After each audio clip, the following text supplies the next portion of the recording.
ఒక అమ్మాయిల Islamic boarding స్కూల్లో కొన్ని అనుకోని విచిత్ర సంఘటనలు జరుగుతాయి. వాటి వెనుక ఉన్నది ఎవరు అనేదే ఈ కథ. ఇది ఒక ఇండోనేషియన్ హర్రర్ మూవీ.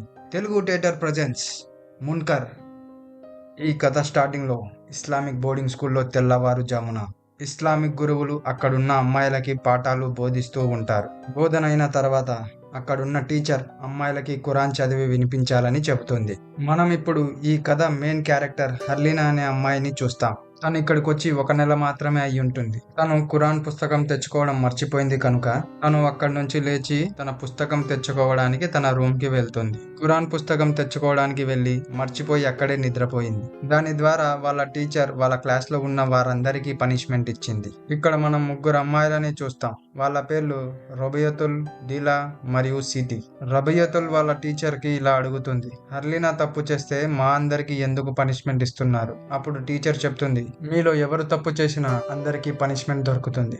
దాంతో 3 అమ్మాయిలకి కోపం వస్తుంది. అప్పుడు 3 కలిసి హర్లీనా దగ్గరికి వెళ్లి నీ ద్వారా మేమందరం పనిష్మెంట్ అనుభవిస్తున్నామని అంటారు. ఇక్కడ రనుం అనే అమ్మాయిని మనం చూస్తాం. తను హర్లీనా వైపు ఉండి వాళ్ళ 3తో మాట్లాడుతుంది. అప్పుడు వాళ్ళు 3 ఏమీ చేయలేక అక్కడి నుంచి వెళ్లిపోతారు. ఇప్పుడు మనం చూస్తాం హర్లీనా వాళ్ళ అమ్మ హర్లీనాని కలవడానికి బోర్డింగ్ స్కూల్ కి వస్తుంది. అప్పుడు హర్లీనా వాళ్ళ అమ్మతో చెబుతుంది, ఇక్కడ ఉండడం నాకు నచ్చడం లేదు, ఇక్కడ నుంచి నన్ను తీసుకువెళ్ళిపోండి. వాళ్ళమ్మ ఎందుకు అని అడుగుతుంది. హర్లీనా చెప్తుంది, ఎందుకంటే ఇక్కడ కొందరికి నేనంటే ఇష్టం లేదు, ఇంకా ఇక్కడున్న బెడ్షీట్లు బాలేవు, దాంతో నేను సరిగ్గా నిద్రపోలేకపోతున్నాను. వాళ్ళమ్మ నవ్వుతూ చెప్తుంది, నేను మళ్ళీ వచ్చేటప్పుడు నీ కోసం కొత్త బెడ్షీట్లని తీసుకువస్తానని. వాళ్ళమ్మ ఇంకో విషయం కూడా చెప్తుంది, ఒక 6 నెలలు ఉండు, అప్పటికీ నచ్చకపోతే మీ నాన్నకి చెప్పి నేను ఇక్కడి నుంచి తీసుకువెళ్ళిపోతా. అది విని హర్లీనా ఒప్పుకుంటుంది. హర్లీనా వాళ్ళమ్మ ఇంటికి వెళ్తుంది. హర్లీనా వాళ్ళ నాన్నతో జరిగిందంతా చెబుతుంది. వాళ్ళ నాన్న ఇలా అంటాడు, తను ఇంకా కొన్ని నెలలు ఆ బోర్డింగ్ స్కూల్లోనే ఉండడమే మంచిది, తను ఇంకొంత నేర్చుకోవాలి.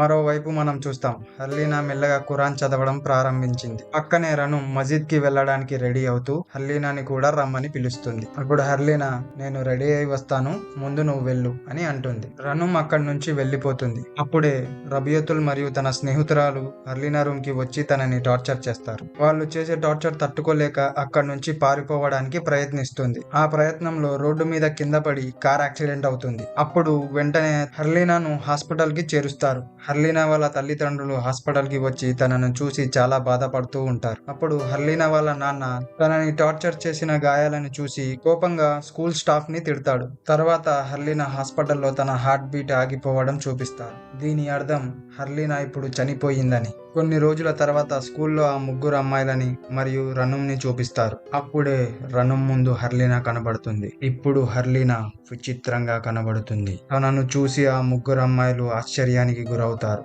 అదే రోజు రాత్రి అందరూ మస్జిద్ లో టీచర్ యొక్క లెసన్స్ ని వింటూ ఉంటారు. కానీ హర్లీనా ఆ 3 అమ్మాయిలని అలాగే చూస్తూ ఉంటుంది.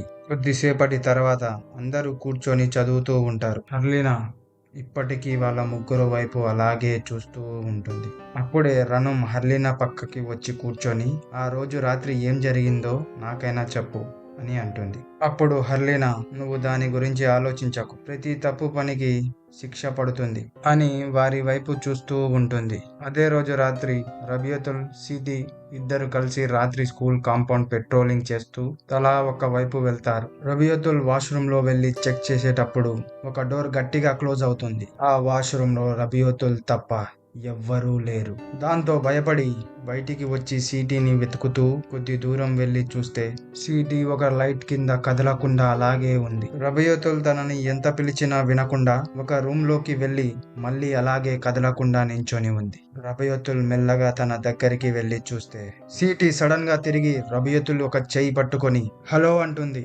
ఇక్కడ సీటీకి దయ్యం పట్టి ఉండడం మనం చూస్తాం. రబియతుల్ గట్టిగా అరుస్తూ అక్కడి నుంచి బయటికి వచ్చేస్తుంది. టీచర్ రూమ్ దగ్గర వెళ్లి టీచర్ ని భయంతో పిలుస్తూ ఉంటుంది. అప్పుడే తన వెనుకన దయ్యం పట్టిన సీటీ ఉంటుంది. రబియతుల్ గొంతును పట్టుకొని చెడు పని చేసిన వారికి చెడే జరుగుతుందని తనను చంపడానికి ప్రయత్నిస్తుంది. అప్పుడే వాళ్ళ టీచర్ వచ్చి దయ్యం పట్టిన సీటీని పట్టుకొని రబియతుల్ నుంచి దూరంగా తీసుకువెళ్తాడు. కొన్ని మంత్రాలు చెబుతూ ఎవరు నువ్వు అని దయ్యం పట్టిన సీటీని అడుగుతాడు. నేనొక ప్రేతాత్మను అంటుంది. టీచర్ మంత్రించిన నీళ్ళని సీటీపై చల్లుతాడు. దాంతో దయ్యం సీటీ నుంచి వెళ్లిపోతుంది.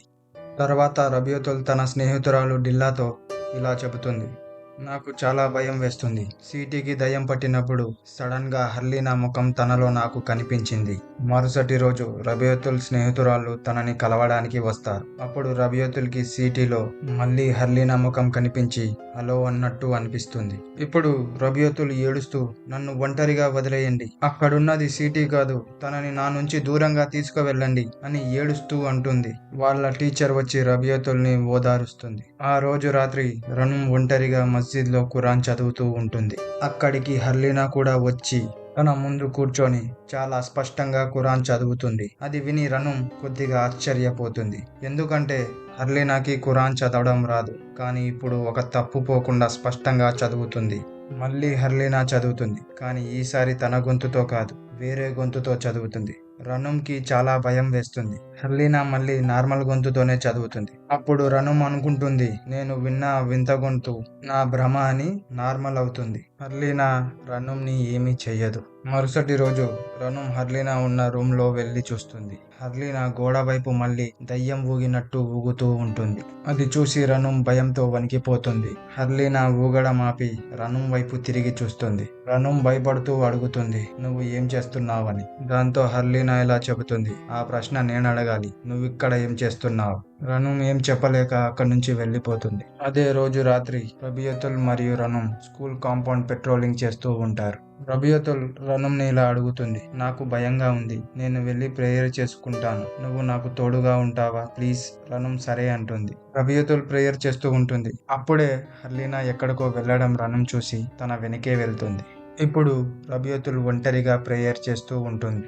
అప్పుడు ఎవరిదో గొంతు తనకి వినిపిస్తుంది. రబియతుల్ చాలా భయపడుతుంది. అయినా కూడా తన ప్రేయర్ కంటిన్యూ చేస్తుంది. రబియతుల్ ఎప్పుడైతే కళ్ళు మూసి తెరుస్తుందో ఆ రూమ్ రివర్స్ అయి ఉంటుంది. ఇది మళ్ళీ మళ్ళీ తనకి జరుగుతూ ఉంటుంది. రబియతుల్ చాలా భయపడుతుంది. అలా భయపడుతూ తన ప్రేయర్ కంప్లీట్ చేసేలోగా తన ముందు ఒక దయ్యం వస్తుంది.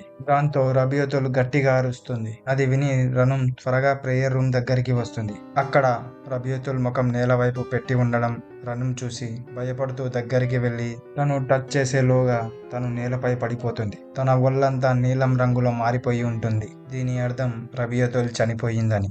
తర్వాత రబియతుల్ డెడ్ బాడీ ముందు అందరూ బాధతో ప్రేయర్ చేస్తుంటారు. కానీ హర్లీనా మాత్రం ఆనందంగా నవ్వుతూ ఉంటుంది. ఇప్పుడు డీలా మరియు సిటీ చాలా భయపడుతూ రనుంని వాళ్ళతో పాటు వాళ్ళ రూమ్ లో నిద్రపోమని అడుగుతారు. రనుం సరే అంటుంది. ఆ రోజు రాత్రి రనుం నిద్రపోవడానికి ప్రయత్నిస్తూ ఉండగా తనకి హర్లీనా గొంతు వినిపిస్తుంది. భయంతో కళ్ళు మూసుకొని ఉంటుంది. అక్కడ నుంచి హర్లీనా వెళ్ళిపోవడం గమనిస్తుంది. రనుం హర్లీనాని వెతుక్కుంటూ బయటికి వెళ్తుంది. ఇక్కడ డీలా మరియు సీతి కూడా లేచి రనుం అక్కడ లేకపోవడంతో రనుంని వెతుక్కుంటూ బయటికి వస్తారు. అలా డీలా రనుం నువ్వు ఎక్కడున్నావు అనుకుంటూ ముందు వెళ్తూ ఉంటుంది. వెనక్కి తిరిగి చూస్తే సీటీ అక్కడ ఉండదు. అప్పుడే హర్లీనా గొంతుతో మెల్లగా హలో డీలా అని వినిపిస్తుంది. వెనక్కి తిరిగి చూస్తే అక్కడ ఎవ్వరూ ఉండరు. దాంతో భయపడి అక్కడి నుంచి వెళ్ళిపోవడానికి ప్రయత్నిస్తుంది. కానీ మళ్ళీ హలో డీలా అని వినిపిస్తుంది. మళ్ళీ భయంతో వెనక్కి తిరిగి చూసి అక్కడ ఏమీ లేకపోవడంతో ముందుకు తిరిగేలోగా ముందర ఒక ప్రేతాత్మ కనబడుతుంది. దాంతో గట్టిగా అరుస్తూ కళ్ళు మూసుకుంటుంది. అప్పుడే డీలా నేను రనుంని అని రనుం తన ముందుంటుంది. రనుంని డీలా అడుగుతుంది, సీటీ ఎక్కడుందని. అప్పుడు రనుం అంటుంది, నేను వెళ్ళి సీటీని వెతుకుతాను, నువ్వు టీచర్ని పిలుచుకోరా అని. అక్కడి నుంచి ఇద్దరు బయలుదేరుతారు. మరోవైపు సీటీ రనుం ఇంకా డీలాని వెతుక్కుంటూ చీకటిలో పోతూ ఉంటుంది. అప్పుడే తన వెనుక ఎవరో పిలిచినట్టు వినిపిస్తుంది. వెనుక ఎవ్వరూ ఉండరు. ముందుకు తిరిగి వెళ్తున్నప్పుడు తన చెవుల దగ్గర ఒక దయ్యం వచ్చి హలో అనగానే భయపడి అక్కడి నుంచి పారిపోతుంది. అక్కడే ఉన్న ప్రేయర్ రూమ్ దగ్గరికి వెళ్తుంది. అక్కడ అందరూ ప్రేయర్ చేయడం చూసి కొద్దిగా ధైర్యం వస్తుంది. వెంటనే అక్కడున్న వాళ్ళంతా ఫాస్ట్ ఫార్వర్డ్ లో ప్రేయర్ చేయడం చూసి చాలా భయపడుతుంది. అప్పుడే అక్కడికి రనుం వచ్చి తనని కాపాడుతుంది. ఇప్పుడు అక్కడ వీళ్ళిద్దరే ఉన్నారు. మరోవైపు మనం చూస్తాం, డీలా టీచర్ రూమ్ లో వెళ్ళి టీచర్ని లేపే ప్రయత్నం చేస్తుండగా వెనక ఒక దయ్యం డీలాని చూడడం గమనిస్తుంది. వెనక్కి తిరిగి చూస్తే ఎవ్వరూ ఉండరు. ఇప్పుడు ముందున్న టీచర్ కూడా ఉండదు. అప్పుడే డోర్స్ కూడా క్లోజ్ అయిపోతాయి. అక్కడ చాలా చీకటిగా ఉంది. మళ్ళీ ఎవరిదో గొంతు తనకి వినిపిస్తుంది. దాంతో చాలా భయపడుతుంది.